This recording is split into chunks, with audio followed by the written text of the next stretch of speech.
অসুবিধা হয় না। ক্লাসিক্যাল বেসটা থাকলে সব নাচটাকে তুমি সম্মান করবে, নাচটাকে ভালোবাসবে, তাহলে যেটাই করবে সেটাই ভালো লাগবে।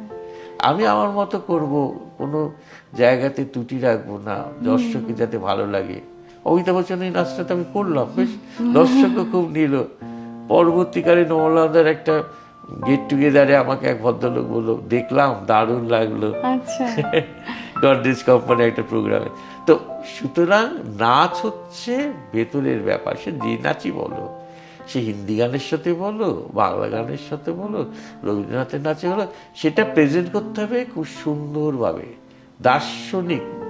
দর্শনমূলক। যখনই সেটা সুন্দর হবে তখনই সেটা কিন্তু একটা নাচ। রবীন্দ্রনাথ সবসময় বলে গেছে যে নাচটাকে একটা সুন্দরভাবে প্রেজেন্ট করো, যাতে আমার নাচটা লোকে ভালো লাগে, দেখতে চায়।